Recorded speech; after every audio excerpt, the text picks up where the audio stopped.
بسم اللہ الرحمن الرحیم۔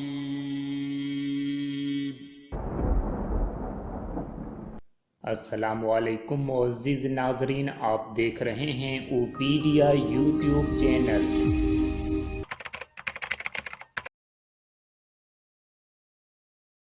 اس دنیا میں سب سے تیز کیا آپ کو پتا ہے اس دنیا میں سب سے تیز بھاگنے والی عورت کون سی تھی؟ شاید آپ کے ذہن میں آ رہا ہو وہ عورت جو بہت لمبی چوڑی ہو، وہ عورت جس کی ٹانگیں سب سے لمبی ہیں وہی بھاگنے میں سب سے تیز ہوگی۔ نہیں میرے بھائی، سب سے تیز بھاگنے والی عورت ٹانگوں سے معذور تھی۔ سب سے زیادہ وزن اس دنیا میں کس نے اٹھایا؟ شاید دوست آپ کہو اس آدمی نے جس نے کئی سال پریکٹس کی ہو، یا پھر آرنولڈ نے۔ نہیں میرے بھائی، سب سے زیادہ وزن اس ماں نے اٹھایا جس کا بیٹا گاڑی کے نیچے آ چکا تھا۔ اس ماں نے بچے کو بچانے کی خاطر سیکنڈز میں گاڑی کو اٹھا کر سائیڈ پر پھینک دیا۔ سائنس اور ڈاکٹرز کے مطابق 9 ڈیسیبل سے زیادہ درد کوئی آدمی سہ نہیں سکتا۔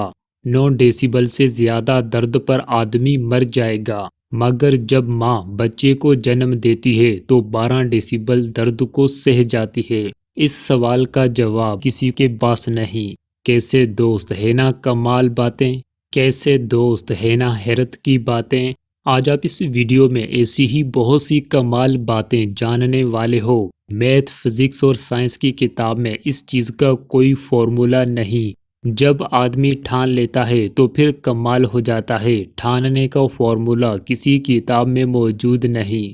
قائد اعظم محمد علی جناح نے پاکستان بنانے کا خواب دیکھا تھا۔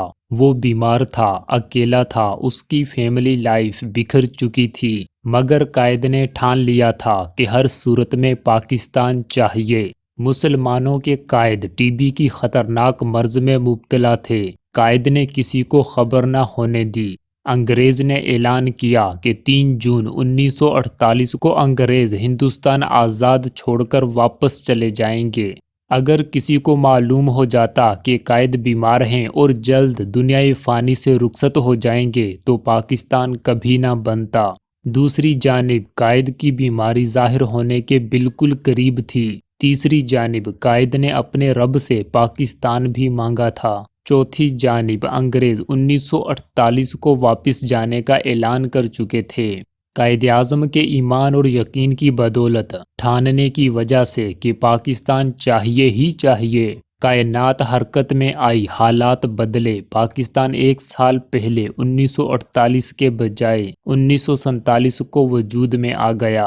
قائد نے اس ملک کی بنیاد اپنے ہاتھوں سے رکھی۔ مہاتما گاندھی ساؤتھ افریقہ میں ٹرین پر سفر کر رہے تھے۔ اسے ٹرین سے اس لیے دھکا مار کر اتار دیا گیا کہ وہ انگریزوں کی طرح گورے رنگ کا نہیں تھا۔ کالے رنگ کی وجہ سے گاندھی کو ٹرین سے دھکا مار کر اتار دیا گیا۔ پھر مہاتما گاندھی نے ٹھانا کہ میں پورے ہندوستان سے انگریز کو لات مار کر باہر نکال دوں گا۔ پھر وہی ہوا۔ ٹھاننے کا فارمولا کسی کتاب میں نہیں۔ کوئی کتاب آپ کو ٹھاننے کے چمتکار کے بارے میں نہیں بتائے گی۔ ٹیری فوکس ایک ایسا 22 سالہ لڑکا تھا جس کی ایک ٹانگ کینسر کی وجہ سے کاٹ دی گئی اور اسے مزید یہ بھی بتا دیا گیا کہ تم مزید 143 دن زندہ رہو گے۔ اب ٹیری کے پاس 2 راستے تھے۔ پہلا راستہ وہ بیڈ پر لیٹ کر مرنے کا انتظار کرے، دوسرا راستہ وہ 143 دن میں کچھ کر لے۔ ٹیری نے دوسرا راستہ چنا۔ اس نے یہ ٹھان لیا کہ میں تو کینسر کی وجہ سے مرنے والا ہوں، مگر کیوں نہ آنے والی نسلوں کے لیے ایک کینسر کا بڑا ہاسپٹل بنا کر مرا جائے۔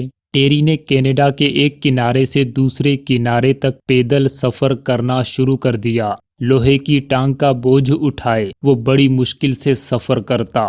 ٹیری کو تھکاوٹ بھول گئی، کینسر کا خطرناک درد بھول گیا، کیونکہ وہ چندہ اکٹھا کر کے آنے والی نسلوں کے لیے کینسر کا ہاسپٹل بنانا چاہتا تھا۔ ٹیری فوکس نے مرنے سے پہلے اتنا پیدل سفر طے کیا جتنا کوئی آدمی پاکستان کا 3 بار ایک کنارے سے دوسرے کنارے تک سفر کرے۔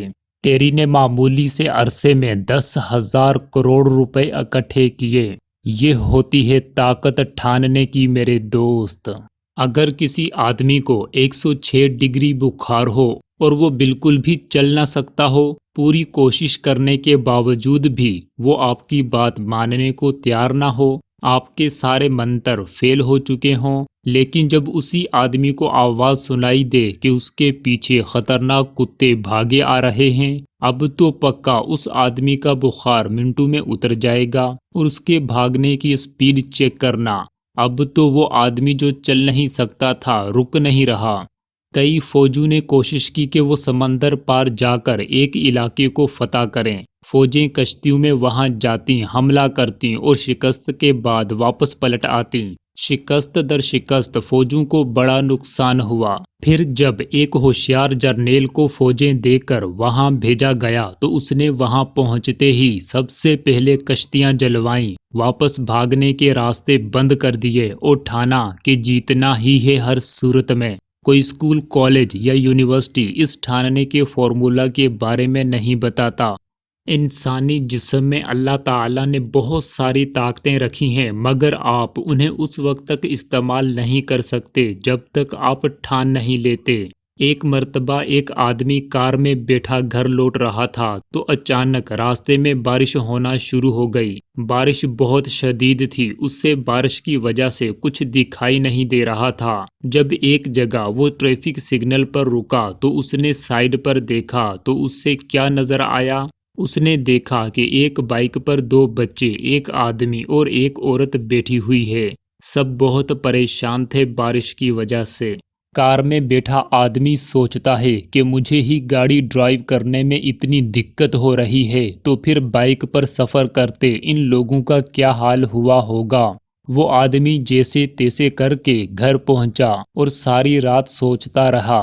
صبح سویرے وہ آدمی اپنی آفس میں پہنچ جاتا ہے۔ آدمی اپنی کمپنی میں کام کرنے والے سب آفیسرز، مینیجرز اور انجینئرز کو بلاتا ہے اور کہتا ہے، مجھے ایک بائک کی قیمت میں کار تیار کرنی ہے، مجھے آپ سب مشورہ دو۔ باری باری سب نے مشورہ دینا شروع کر دیا۔ پہلے نے کہا، یہ تو ممکن ہی نہیں، ہم لوگ یہ نہیں کر سکتے۔ دوسرے نے کہا، بائک کی قیمت میں کار تیار کرنا بہت مشکل ہے۔ تیسرے نے کہا، بائک کی قیمت میں کار یہ تو ناممکن ہے۔ چوتھے نے کہا، پارٹس بہت مہنگے ہیں۔ سب لوگوں نے اس آدمی کو اپنا اپنا مشورہ دیا، مگر سب کی باتوں کا یہی نچوڑ تھا کہ یہ سب ناممکن ہے، نہیں ہو سکتا۔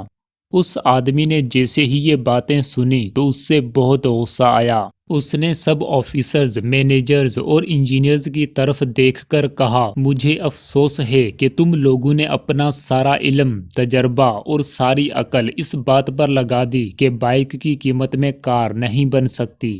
اگر آپ لوگ ایک بار یہ سوچ لیتے شاید بن جائے، ایک بار سوچ کر تو دیکھیں، کوشش تو کر کے دیکھیں۔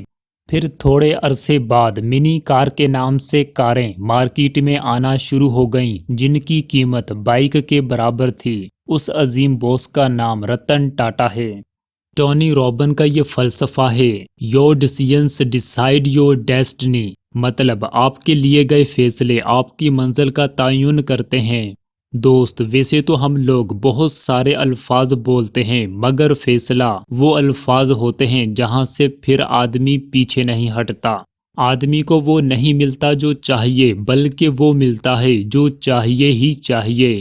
انتظار کرنے والوں کو اتنا ہی ملتا ہے جتنا کوشش کرنے والے چھوڑ جاتے ہیں۔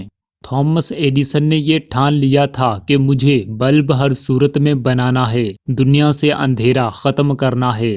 آج کل جتنی بھی لائٹس رات کو جلتی ہیں ان سب کے پیچھے تھامس ایڈیسن کا بہت بڑا ہاتھ ہے۔ ایڈیسن جو بھی تجربہ کرتا تو وہ ناکام ہو جاتا، بلب نہ بنتا، مگر ایڈیسن پیچھے تو ہٹنے والا تھا نہیں۔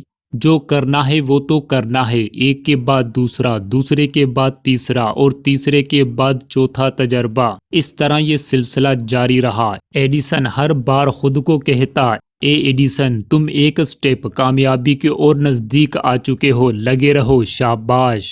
آخر کار 9,999 ناکامیوں کے بعد ایڈیسن کامیاب ہو گیا اور دنیا سے اندھیرا بھی ختم ہو گیا۔ تھامس ایڈیسن کی یہ سٹوری آج تک نوجوانوں کو موٹیویشن دیتی آ رہی ہے کہ ٹھانے رکھو دوستو، لگے رہو، اپنے مقصد سے کبھی پیچھے نہیں ہٹنا۔ ہیروشیما اور ناگاساکی پر بم برسنے کے بعد جاپان بری طرح شکست کھا چکا تھا، مگر جاپان نے ٹھانا ہمیں اٹھنا ہے، پھر سے دنیا کا مقابلہ کرنا ہے۔ یہ صرف ٹھاننے کی طاقت تھی، جس کے بعد جلد جاپان ایک عالمی طاقت بن گیا۔ یہ ہوتی ہے طاقت ٹھاننے کی میرے دوست۔ Your decisions decide your destiny۔ وہ نہیں ملتا جو چاہیے، بلکہ وہ ملتا ہے جو چاہیے ہی چاہیے۔ قائد اعظم نے فرمایا تھا، کوئی فیصلہ کرنے سے پہلے 100 بار سوچو، مگر جب ٹھان لو تو 100 مشکلات آنے پر بھی پیچھے مت ہٹو۔ کمزور لوگ دنیا کے خوف سے اپنے فیصلے بدل دیتے ہیں، مگر مضبوط لوگ اپنے فیصلوں سے دنیا بدل دیتے ہیں۔